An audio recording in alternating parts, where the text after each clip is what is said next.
Going on school trips costs a lot, especially if you go to a private school. You're probably not used to these expenses since you went to public school. It might be too much for you to pay for it. But don't worry, I'll get you a souvenir. The teacher in charge of my daughter's class is really straightforward, but sometimes he sounds like he's talking down to her.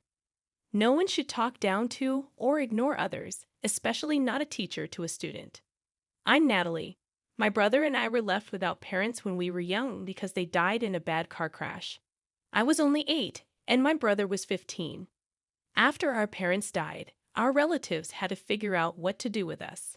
We didn't have many family members, and no one had enough money to take care of both of us. They said, "We can't handle both of them because we're struggling to raise even one."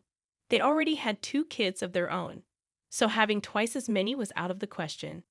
We realized that all we had left in life was each other. I was just a 3rd grader, clinging tightly to my brother. I cried constantly, and he felt helpless seeing me go through so much. At 15, he was barely an adult, and I was still a child. He could only do so much to help. After a while, one relative agreed to take me in. "Sorry, but we can't take both of you," they said. "We thought one of you could stay with us, and the other could go to a foster home or shelter." I understood the situation, but I knew being separated would make things even harder. "Please take care of her. I'll go to the foster home," my brother insisted, sacrificing for me. "I'll be okay. Just because I'm in foster care doesn't mean I won't be looked after," he assured me, holding my hand tightly. He made me feel like I deserved it, like he wanted this for me. As he held my hand, I couldn't help but cry and beg him to stay. The family that took me in didn't seem too thrilled, and I always felt like a stranger in their home, like there was a divide between us. I felt so alone. The shelter where my brother stayed was really far away. It was tough being apart, but we kept in touch by phone whenever we could. Even though I was with my relatives, my brother was my only real family. Without him, I started feeling more and more alone. I've always been sensitive and creative. I love expressing myself and letting my imagination run wild. As I felt lonelier, my emotions got stronger, and I started withdrawing into myself.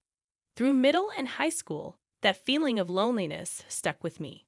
I began pouring my feelings onto paper, crafting imaginative stories that flowed naturally from my mind. When I shared some of my writing with my brother, he praised it and urged me to keep going. He said, "This is something special." After graduating, I dove into job hunting.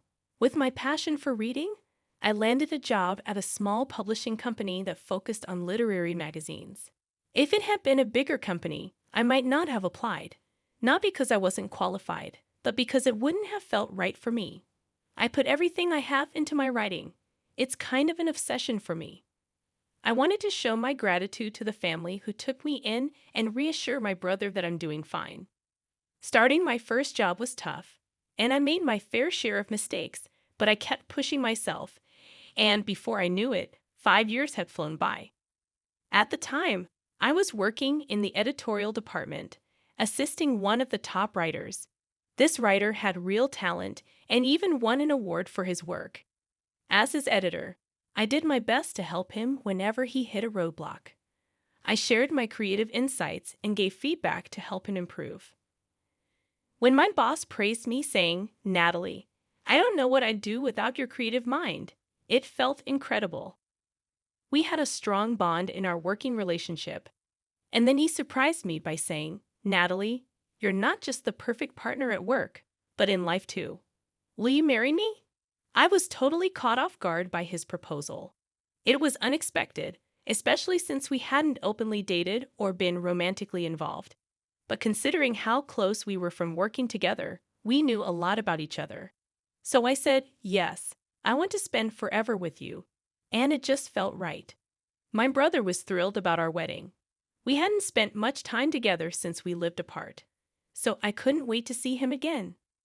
My husband understood how important it was for me to reconnect with my brother, and he was looking forward to meeting him too. My husband told me about his involvement with the shelter and the kids there. He didn't just contribute financially, he was actively mentoring and supporting the children. "There's one kid in particular who really stands out," he said.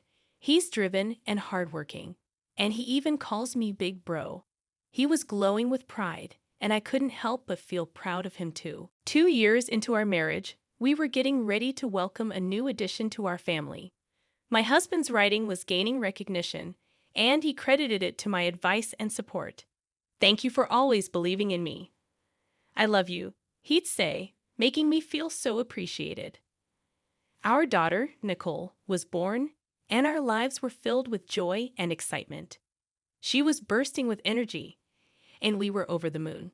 One day, as I looked in the mirror, I realized that the loneliness and sadness I once felt had vanished. I smiled at my reflection, feeling grateful for everything I had overcome. Nicole blossomed into a kind and bright child. Before we knew it, my husband and I decided to enroll her in a private school. We found one that focused on nurturing independent and creative thinkers, offering a well-rounded education in academics, athletics, and the arts. Nicole thrived in that environment. Our careers were going well too. But when Nicole started 4th grade, we received devastating news about my husband. He was diagnosed with terminal cancer, and it had already spread too far for treatment by the time we found out. We went to the hospital together, but I returned home alone. I stayed by his side, praying for a miracle, but it wasn't meant to be. I was scared that the loneliness I once felt would return, but this time I had Nicole. I had to stay strong for her. I changed my mindset and focused on moving forward. Nicole and I leaned on each other for support as we faced life without my husband. Every moment became more precious, and I vowed to cherish every second. As Nicole started her final year of elementary school, she was nervous about meeting new classmates and teachers, but she knew she could handle it by the time.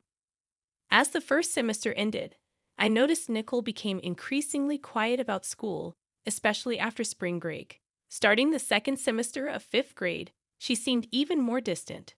My worry grew. Was she not enjoying school? Was she being bullied?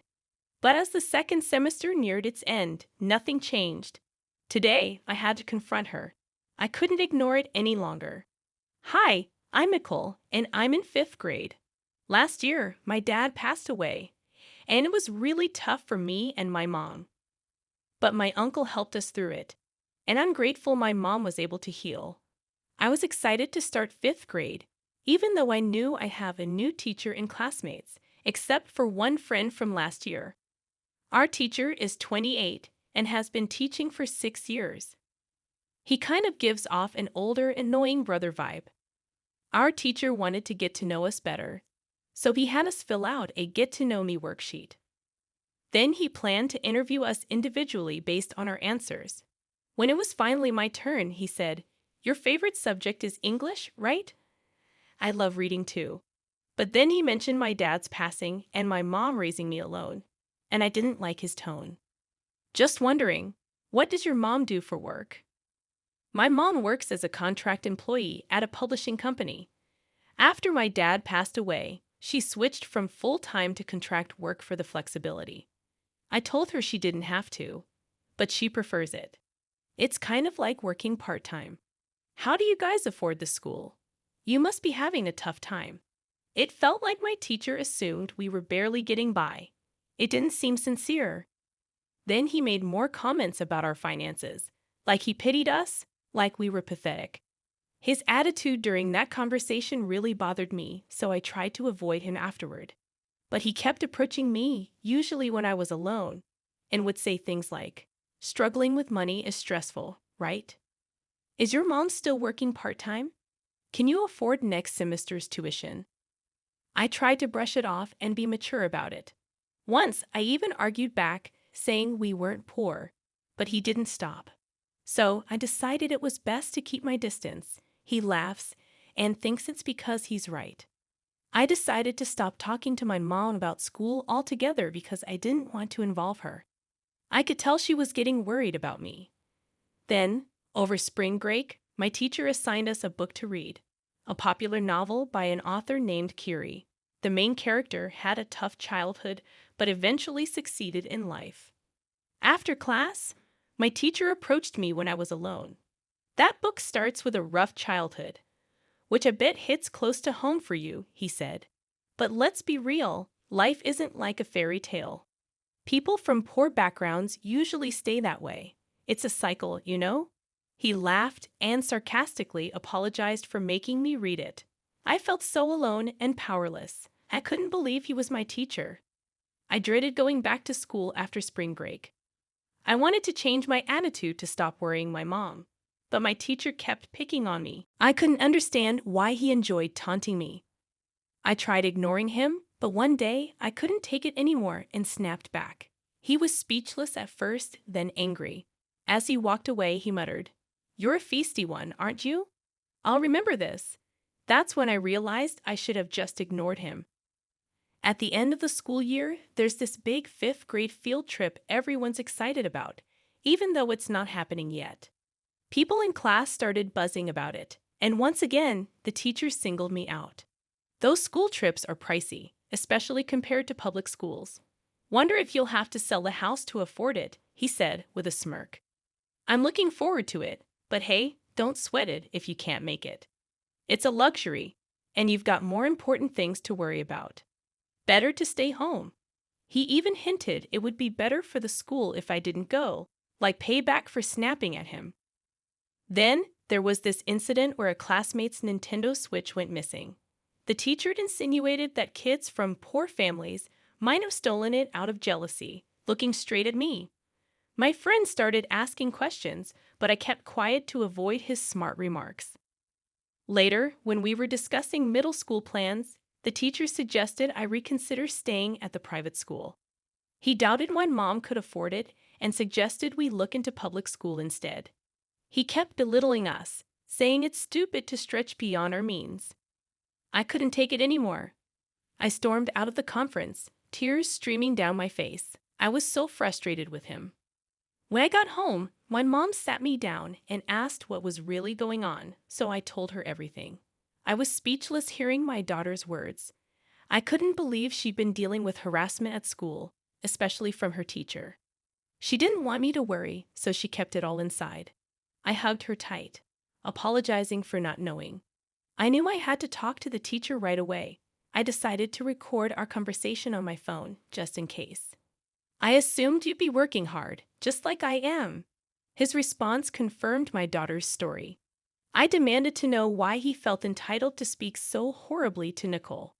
It was my duty as a parent to make her aware, even though it should be his job as a teacher, a responsibility he seemed to overlook.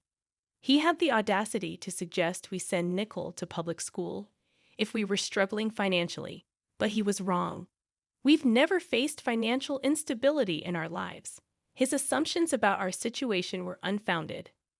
He kept interrupting and talking over me, making it impossible for us to have a civil conversation.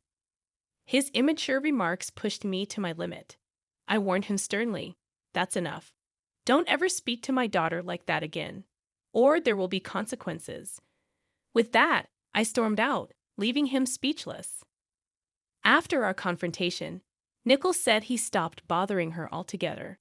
I was surprised she let it go so easily, but thankfully, she made it through to graduation unscathed. Unfortunately, I couldn't make it to the parent-teacher conference afterward. Nicole confidently chose to attend the same middle school as her friends, despite the teacher's mocking laughter. "I'm here with my sister for my niece's graduation," Joseph said, suddenly realizing that Nicole was his niece, and then recognizing me as his sister. It was time for me to set the record straight. My late husband was a renowned writer, and we still receive royalties from his work. We're financially secure because of that. Plus, I have my own steady income.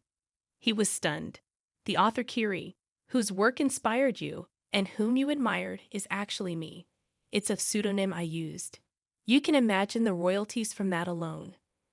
My husband and I enjoy collaborating, but I also wanted to pursue my own writing. After his passing, I shifted to a more flexible job to focus on my writing full-time. I poured my heart into my writing, and as I continued, I improved. I couldn't have stopped working altogether, but I enjoy the company and value the routine. That's how I finally completed my book. Joseph saw parallels between his upbringing and the author's story, but instead of overcoming his past, he projected his resentments onto others, including my daughter. He wrongly assumed my family was struggling and belittled us. Such behavior is unacceptable, especially from a teacher. He's not fit for the role. He didn't respond and instead broke down in tears in front of everyone. My brother reported him to the principal, leading to Joseph's swift termination. I provided the principal with recorded evidence of my confrontation with Joseph, which left my brother speechless upon hearing. He expressed disappointment in Joseph's true character and doubted Joseph's ability to continue teaching with such behavior. I realized I had misjudged him. Don't worry. People like him are rare, otherwise the world would be doomed. I hope I never become like that. My brother chuckled at Joseph's behavior. You should focus on your own happiness now. I'm content, and you don't need to worry about me. Maybe it's time for you to start dating. What about you? You could date and be even happier. As long as you're happy, I'm happy. But a new dad? My daughter is wise beyond her years. She's my happiness. Why do we feel so alone? Is it in our minds, or do we close ourselves off from seeing the beauty around us? The answer lies within our hearts.